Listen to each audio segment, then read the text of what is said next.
2월 18일 목요일 오늘의 말씀 마태복음 9장 1절에서 8절 말씀입니다.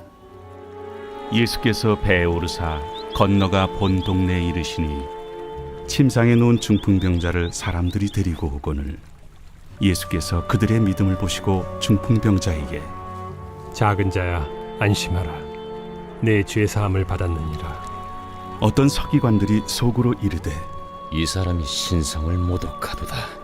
예수께서 그 생각을 아시고 이르시되 너희가 어찌하여 마음에 악한 생각을 하느냐. 내 죄 사함을 받았느니라 하는 말과 일어나 걸어가라 하는 말 중에 어느 것이 쉽겠느냐. 그러나 인자가 세상에서 죄를 사하는 권능이 있는 줄을 너희로 알게 하려 하노라. 하시고 중풍병자에게 말씀하시되 일어나 내 침상을 가지고 집으로 가라. 그가 일어나 집으로 돌아가거늘 무리가 보고 두려워하며 이런 권능을 사람에게 주신 하나님께 영광을 돌리니라.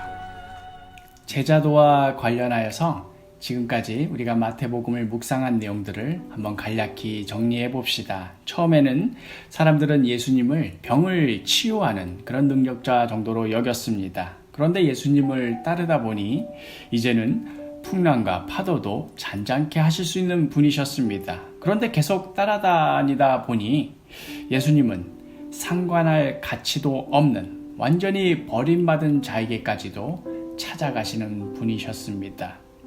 예수님을 따르면 따를수록 알 것 같다가도 점점 더 모르게 되는 그런 상황이 된 것이지요. 그러다가 드디어 오늘 본문에서 이제 정점을 찍습니다.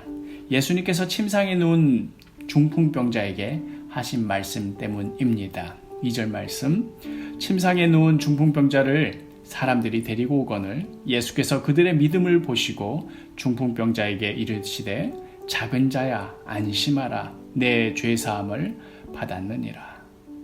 당시 사람들은 그렇게 생각했습니다. 그래, 예수라는 사람이 병을 고칠 수도 있어. 또 여러 가지 기적도 일으킬 수 있어. 구약에 정말 위대한 선지자들도 그렇게 한 사람들이 있었잖아. 그런데 여기까지는 그래도 받아들일 수 있었는데 오늘의 이 말씀은 더 이상 받아들이기가 어려운 것입니다. 왜 그렇습니까? 4절 말씀, 어떤 서기관들이 속으로 이르되 이 사람이 신성을 모독하도다. 딱 이 이유였습니다. 죄를 사하는 영역은 하나님의 영역이었습니다. 아무리 날고기는 구약의 위대한 선지자들이 나타난다 하더라도 이것까지 짚어말 수는 없는 것이었습니다. 그런데 예수님께서 딱 이 영역을 건드리시는 것이었지요. 6절 말씀, 그러나 인자가 세상에서 죄를 사하는 권능이 있는 줄을 너희로 알게 하려 하노라. 예수님을 따르면 따를수록, 예수님을 알아가면 알아갈수록 점점 더 커지는 예수님을 발견하게 됩니다.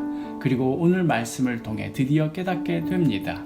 예수님은 죄를 사하는 권능을 가지신 하나님이십니다. 사랑하는 사도교회 식구 여러분, 우리는 예수님을 어떠한 분으로 알고 또 믿고 따르고 있습니까? 예수님은 도대체 누구이십니까? 물론 예수님은 우리의 병도 고치실 수 있고 또 불가능해 보이는 기적도 일으키실 수 있습니다. 놀라운 삶의 지혜를 전수해 주실 수도 있습니다. 어쩌면 많은 사람들이 바로 이러한 것들을 바라며 예수님을 따를지도 모르겠습니다. 그러나 사실 이것을 빼면 아무것도 아닌 것들입니다. 바로 본질적인 이유, 예수님은 하나님이시라는 사실. 하나님이신 분께서 사람의 몸을 입고 이 땅에 오셔서 십자가에서 우리의 죄를 감당하셨다는 바로 그 사실, 바로 이것이 성경이 우리에게 전해주고 있는 핵심 중에 핵심입니다. 다시 한번 진지하게 질문해 보겠습니다. 우리가 따르고 있는 예수님은 누구입니까? 우리는 예수님을 누구라고 알고 믿고 따르고 있습니까?